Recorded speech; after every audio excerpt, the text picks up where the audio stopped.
écoutez, j'ai eu l'occasion de le mentionner à quelques reprises, puis on suit les travaux dans le déploiement du DSN avec Santé Québec. C'est impossible d'implanter un système de cette ampleur sans avoir une courte période de réduction d'activité. C'est pas ramener les activités à zéro.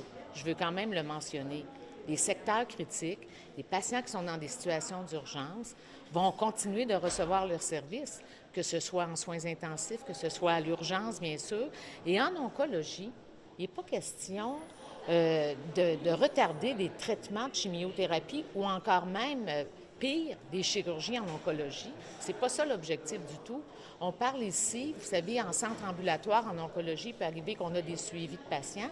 Alors, ça se peut que pour une semaine ou deux, le temps qu'on reprenne 100 de nos activités, qu'il y ait une légère baisse d'activité. Mais mon message, c'est que on ne veut pas affecter les patients qui sont dans des situations d'urgence. Alors ça, c'est très important. On s'entend que c'est super important. Bien, tout à fait. Retarder, Bien, tout à fait. Alors, les traitements de chimiothérapie, la garantie qu'on a du côté de Santé Québec, encore même hier en fin de journée, ils nous le confirmaient, les traitements de chimiothérapie vont continuer à être donnés.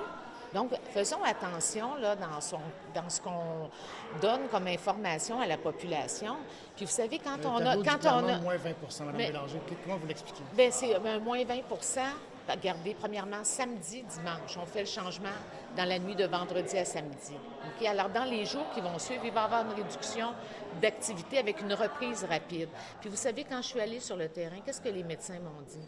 Les médecins m'ont dit, Mme Bélanger, oui, on va être là pour le dossier santé numérique, mais il n'y a rien qui va affecter notre jugement clinique. Alors moi, je me fie au jugement clinique des médecins. Ce 20 %-là, c'est pour combien de temps? Vous dites que ça va être très rapide? Là, ça va dépendre des secteurs d'activité. Ça va dépendre des secteurs d'activité et c'est ce que je vais suivre à chaque jour. On parle d'une journée, une semaine, deux Bien, semaines? ça peut dépendre. Ça peut dépendre justement de certains secteurs d'activité. Puis vous savez, là, on implante en soutien à domicile, en CHSLD, en maison de naissance. Alors, dans les hôpitaux, alors tous ces secteurs-là... Je voudrais sur les gens le maximum là, de délestage, de retard, c'est pour combien de temps? Bien, écoutez, je ne veux pas vous donner de délai, là, parce que Santé Québec suit ça, dans le fond, au jour le jour, et les cibles vont s'ajuster en fonction du jour J, du jour 1, 2, 3. Donc, à chaque jour, ils vont regarder quels sont les secteurs qui peuvent reprendre leurs activités.